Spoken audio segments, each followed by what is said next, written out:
น้อมไว้แด่คุณพระศรีรัตนตรัยน้อมนมัสการพ่อแม่ครูบาอาจารย์แล้วก็เจริญพรมายังออกตนญาติโยม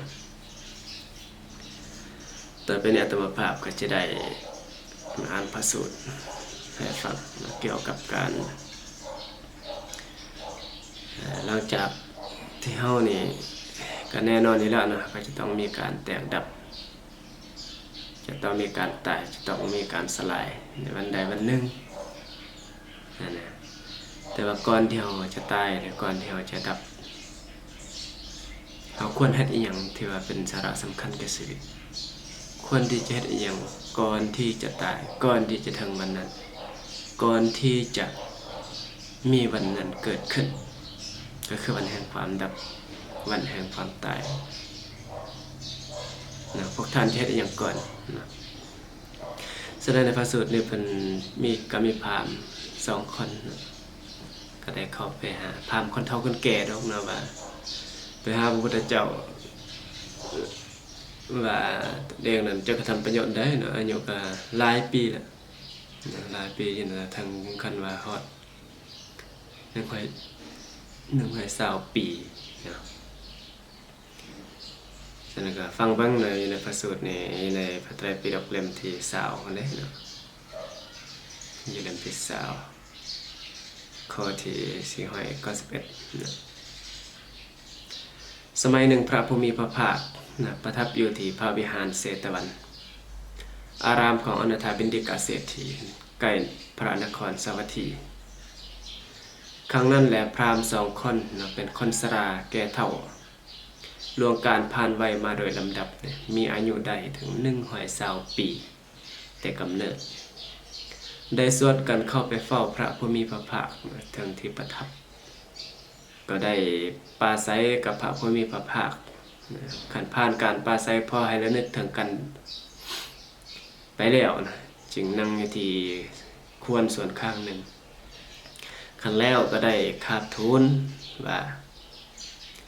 ข้าแต่พระโคดมผู้เจริญพวกข้าน้อยเป็นพราหมณ์ชรา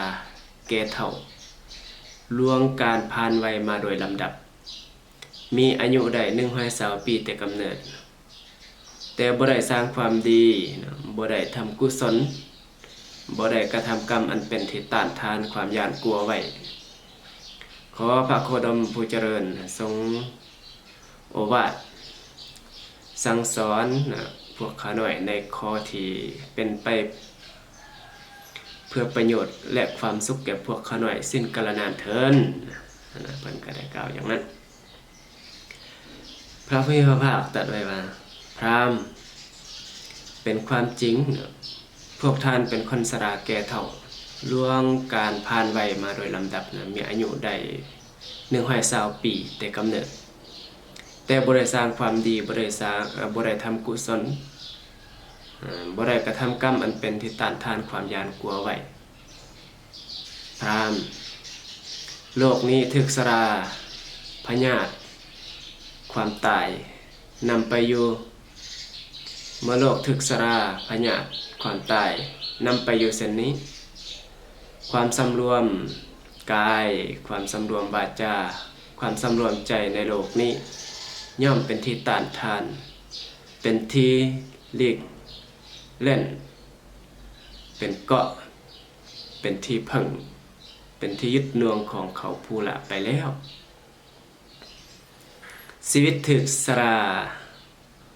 ความแก่นำไปใกล้ความมีอายุสั้น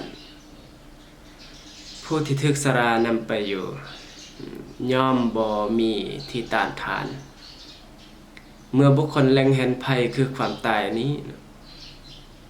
ควรทำบุญหลังทั้งหลายที่จะนำความสุขมาให้ความสังรวมกายความสังรวมวาจาความสังรวมใจในโลกนี้ย่อมเป็นไปเพื่อความสุขแก่ผู้ที่ละโลกนี้ไปแล้วผู้ที่สร้างสมบุญไว้แต่ยังมีชีวิตอยู่นะอันนี้ก็เพิ่นจึงบอกว่าจะเฮ็ดอีหยังเนาะก่อนตายเนี่ยเพิ่นจึงบอกว่าให้เฮ็ดบุญหลายๆเนาะเฮ็ดบุญหลายๆบุญคือความดี ที่จะต้านทานความตายต้านทานความหยาดกลัวได้นะท่านเพิ่นจึงบอกว่าให้สังรวมคือการสังรวมทางกายบ่ให้ความชั่วนั้นเกิดขึ้นทางกายได้บ่ให้ความชั่วที่จะเกิดมีการเบียดเบียนคนอื่นบ่ให้มีความชั่วที่จะเกิดมีการลักเอาของคนอื่นบ่ให้เกิดมีความชั่วที่จะกระทำผิดในกามอันนี้เพิ่นจึงบอกว่าให้สังรวมระวังเสมอมีสตินะต่อมาก็คือเพิ่นให้สังรวมทางวาจาก็คือบอกเพิ่นจะระวังว่าอย่าให้มีการเว้าตัวนะบ่ให้เกิดมีการเว้าส่อเสียดยุแย่กันให้แตกแยกบ่เกิดมีการเว้าคำหยาบคายแข่งกระด้างต่อกันและกันแล้วก็ระวังบ่ให้มีการเว้าสิ่งที่บ่มีสาระประโยชน์นะอย่างนี้จึงบอกว่าสังรวมทางวาจาก็คือให้เว้าตามความเป็นจริงที่ของอันคันก็คือเว้าแต่ความจริงนะเว้าสิ่งที่จะสมานสามัคคีเนี่ยเว้าสิ่งที่นิ่มนวลอ่อนหวานเว้าสิ่งที่เป็นสาระประโยชน์แก่กันและกันนะอันนี้สังรวมทางใจก็คือเรื่องความคิดเนี่ยเพิ่นบอกว่าบ่ให้คิดที่จะโลภอยากได้ของเขาระวังแท้ๆนะระวังบ่ให้เกิดมีความคิดพยาบาทเบียดเบียนเขาระวังก็คือบ่ให้เกิดมีความเห็นผิดสิ่งใดที่ว่าเป็นบุญก็ว่าบ่แม่นบุญสิ่งใดที่เป็นคุณก็ว่าบ่แม่นคุณสิ่งใดที่เป็นบาปก็ว่าบ่แม่นบาปไปอย่างนั้นเสียฉะนั้นเพิ่นจึงบอกว่าให้ระวังภัยต่างๆที่จะเกิดขึ้นกับเจ้าของ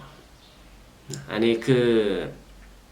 คนเฮาแน่นอนอยู่แล้วเนาะว่าความแก่ความมีพยาธิความตายมันเป็นสิ่งที่อยู่เบื้องหน้ามันจะต้องทำลายอย่างนั้นเพิ่นจึงบอกว่าให้สร้างความดีไว้หลายๆให้สร้างคุณงามความดีก็คือสังรวมทางกายทางวาจาทางใจนี่แหละนะจะเป็นเกราะป้องกันตัวในสิ่งที่จะเฮ็ดให้หลีกเล่นสงบสงัดนะก็ฝากไว้อย่างนั้นนะก็คือสิ่งที่พราหมณ์เพิ่นไปถามพระพุทธเจ้าเพิ่นก็แก้ปัญหาเพิ่นก็ตอบปัญหาไว้อย่างนั้นแล้วก็ขอเจริญพร